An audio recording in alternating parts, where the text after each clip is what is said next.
Com vocês, novamente na ANOB, Associação Nordeste Brasileira. Estamos na 6ª lição com um rapaz. Como é teu nome? Meu nome é Lucas Araújo. Lucas Araújo, camarada disposto. Disse que estudou pra caramba essa lição. Vamos ver. Eu não vou ter dó de você, porque os rapazes estão vindo aqui, estão arrebentando. Acho que você vai fazer a mesma coisa. Espero, né? Se tudo der certo, a gente vai seguir. Tá, me fala um pouco de você, Lucas. Lucas Araújo, de que igreja? Eu sou da Reforma, sou adventista da Reforma. E sou não, mas eu sei que você é. Senão você não estava aqui. Eu quero saber a igreja que você Fala aí. Eu sou de Limoeiro. Eu sou da congregação de Limoeiro. Limoeiro. Tem muitos jovens lá? Rapaz, tem alguns. Diga o nome de alguns. Tem minha irmã, Lívia. Tem um Benjamin, que é um jovenzinho pequeno. Tem Lívia, Benjamin, um abraço pra você, tá? Vocês de Limoeiro. Prazer. Eu sei que vocês estão assistindo. Não se esqueça de se inscrever em nosso canal. Vai lá. E eu acho que são isso. Tem poucos jovens, né? Lá. Legal. Congregação muito pequena.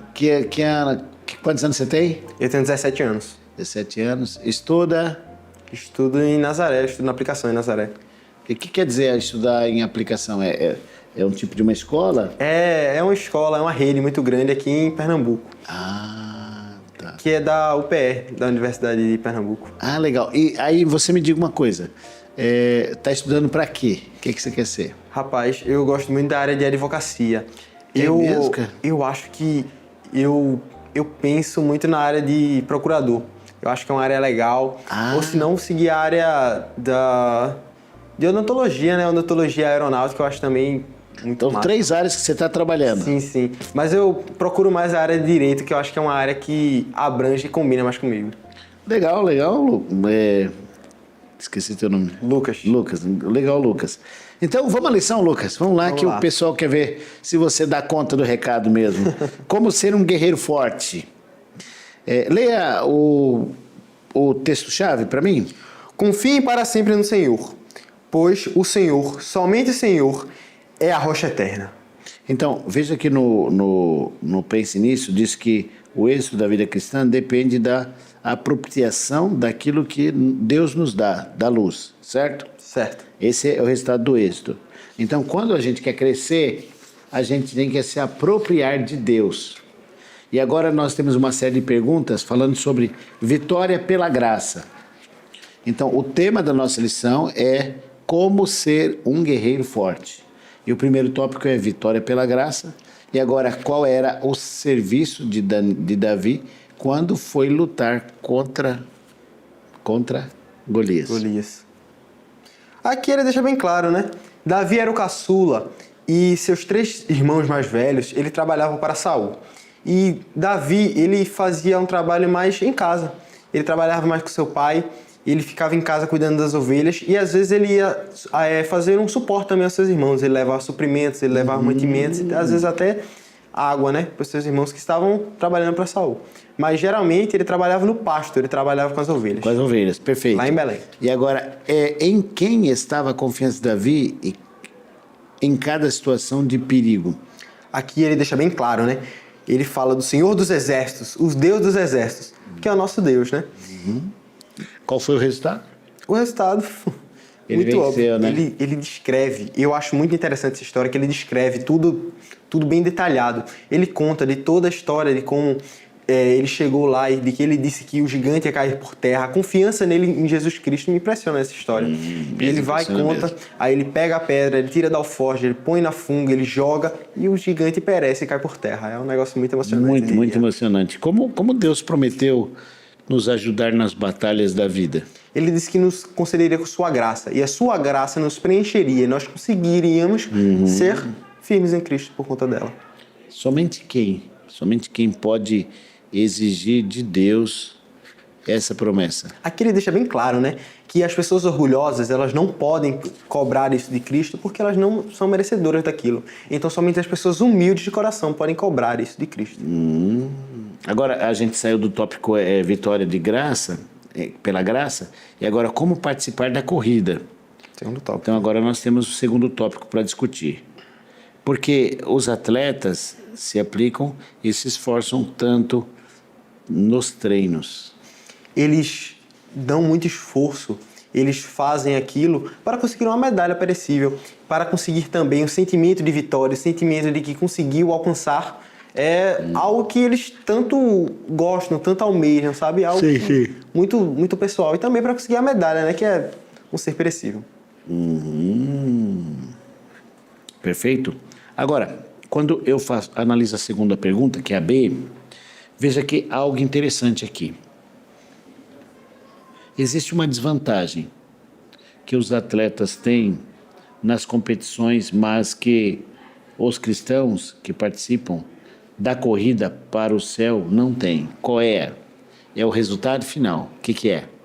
O resultado final, infelizmente, né, quando a gente trata no assunto de competições aqui na Terra, tem pessoas que por seu esforço, por ter mais esforço ou por ter um talento natural, elas conseguem ter um desempenho melhor, que conseguem chegar em primeiro lugar, que chegam em segundo lugar. E aquelas pessoas que não alcançam o pódio, que não conseguem ter tanto destaque, não vão conseguir ter aquele prêmio. Já na corrida com Cristo, é o contrário.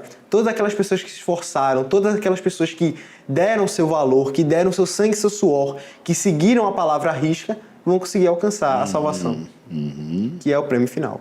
É o prêmio final. O que é preciso para alcançar a linha de chegada da corrida cristã? Aqui ele deixa bem claro. É outra coisa que temos que ter em mente, que é manter os olhos fitos em Cristo. Pensar em Cristo, olhar em Cristo, estar com Cristo. Você sempre ter o pensamento em Cristo é o essencial. Muito bem. Nós estudamos o primeiro tópico, que fala sobre vitória pela graça.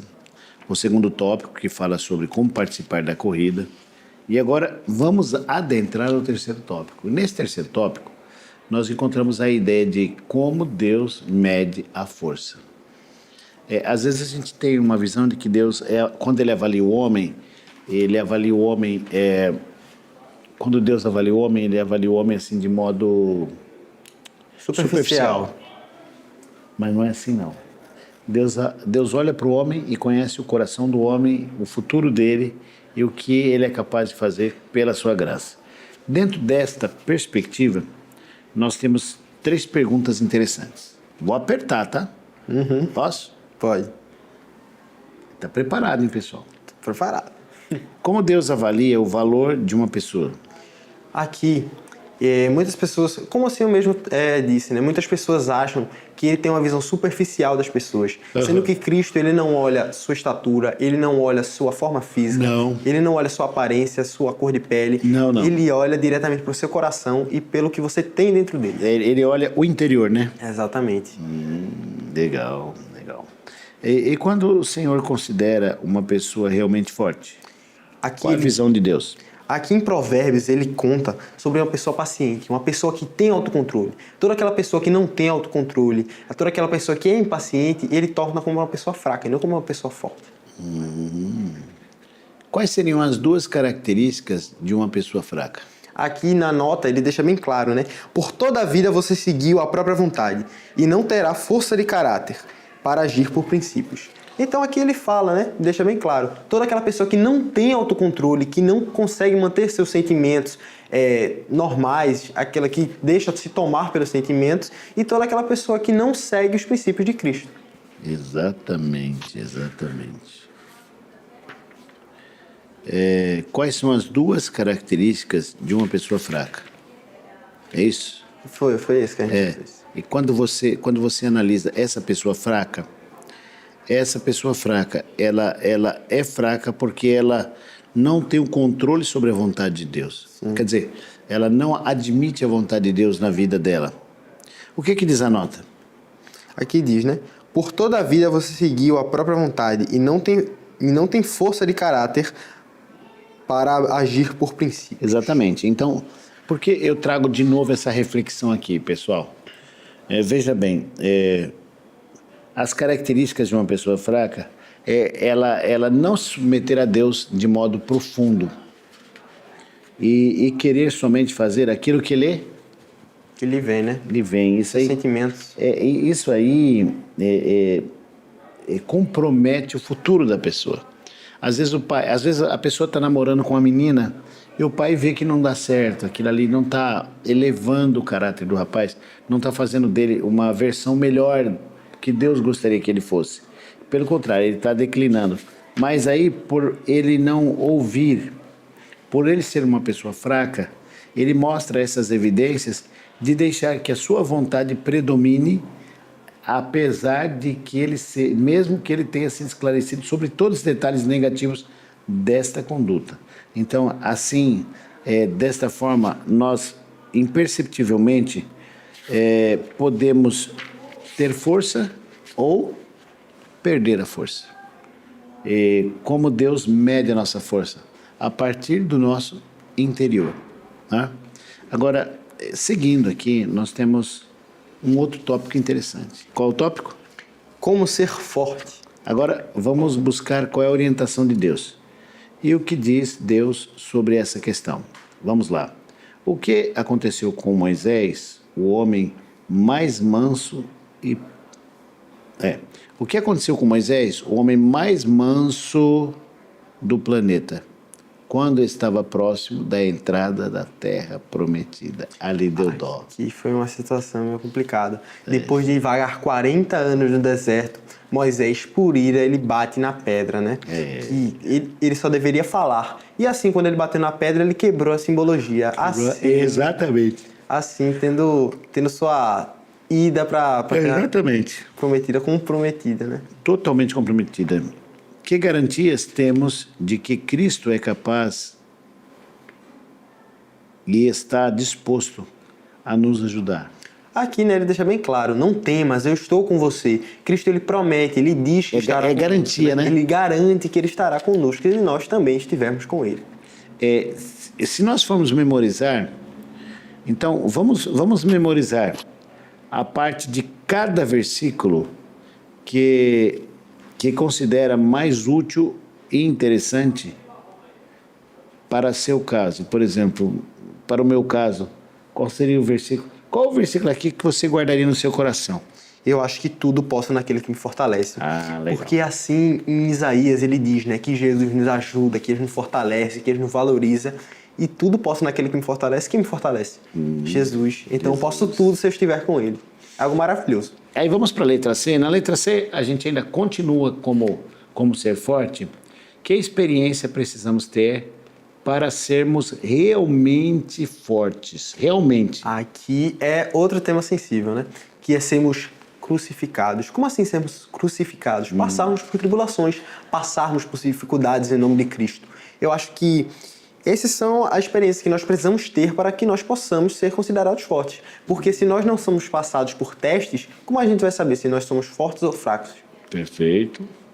Perfeito. Como foi a experiência do apóstolo Paulo?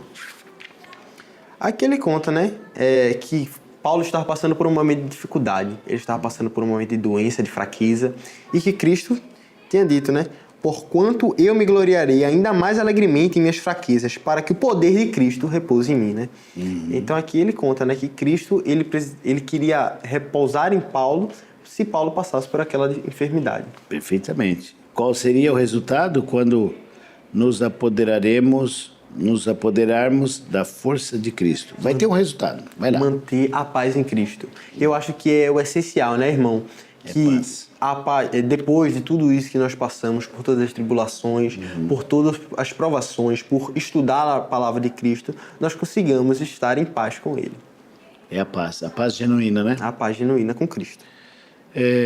Me fala um pouco da história, da moral da história, de todos esses 5 tópicos aqui. Eu acho que a principal moral da história aqui é manter os olhos fitos em Cristo, né? Você manter a visão em Cristo, você olhar para Cristo, você tomá-lo como prumo da sua vida, você consegue ter um resultado muito melhor em todos os aspectos possíveis. Perfeito. Fale-me do X da questão. Aqui, primeiramente, vamos ler, né, o X da questão. Lembre-se de que, na vida, a religião não é meramente uma influência entre as outras. Deve ser uma influência que domine todas as demais. Legal. Então, aqui ele fala que a religião ele não pode ser algo separado, que deve ser influenciado por nós, mas que ele deve influenciar a nós. Ele deve ser o prumo da nossa vida. Ele deve guiar todas as nossas ações, todos os nossos pensamentos, todas as nossas atitudes, todo o nosso caráter deve ser guiado pela religião. Beleza, perfeito. E agora vamos recapitular. Ó, você já me passou moral da história, X da questão, respondeu os 5 tópicos. E agora vamos recapitular. Como ser um guerreiro forte? Para ser um guerreiro forte, nós precisamos ter a graça de Cristo em nossa vida, certo? Exatamente. Para ser um guerreiro forte, nós precisamos participar da corrida. Participar da corrida de modo espiritual, de modo dedicado. Para ser um guerreiro forte, nós precisamos reconhecer que Deus mede a nossa força. Ele sabe se nós estamos fortes ou fracos. Então precisamos reconhecer isso. Não adianta a gente querer ir lá na frente, querer resolver o problema, sendo que realmente a gente sabe que Deus sabe que a gente não está bom para fazer aquilo ainda. Justamente. E por fim, para ser um guerreiro forte, nós precisamos buscar essa força em Deus, fazendo a memorização dos pontos positivos da nossa vida e termos em Cristo o nosso refúgio. E, sobretudo, para ser um guerreiro forte, nós precisamos ter uma experiência como a de Paulo e termos paz com Deus. Você é um guerreiro forte? Ou na primeira pancada você já, não quero saber, não vou estudar, não vou fazer faculdade, não vou procurar emprego. Pessoal, nós precisamos ser guerreiros fortes. Que Deus abençoe a sua vida, abençoe a minha vida. E você, Lucas, muito obrigado. E eu vou precisar de você mais outros dias aqui que você vai aparecer. Eu vou dar uma apurada em você porque você respondeu bem. Então, na próxima vez, você mais duro com ele, tá, pessoal? Se preparem. Mas você já está inscrito em nosso canal? Sim. Tá. E você teria algumas palavras para dizer àqueles que ainda não se inscreveram? Se inscreva no canal, é sempre uma oportunidade muito gratificante estar aqui com o irmão, que nós possamos sempre manter os olhos fitos em Cristo, como eu disse, e sempre pensar nele. Não manter os olhos, se distrair em outras coisas, ter outros pensamentos, sempre manter os olhos fitos em Cristo, porque somente nele nós conseguimos ter a nossa vida eterna. Amém? Obrigado, Lucas. Obrigado a sua audiência. E nos encontramos na próxima semana, quando teremos um outro colega para participar conosco desta lição. Que Deus te abençoe. Que Deus te abençoe e te dê paz.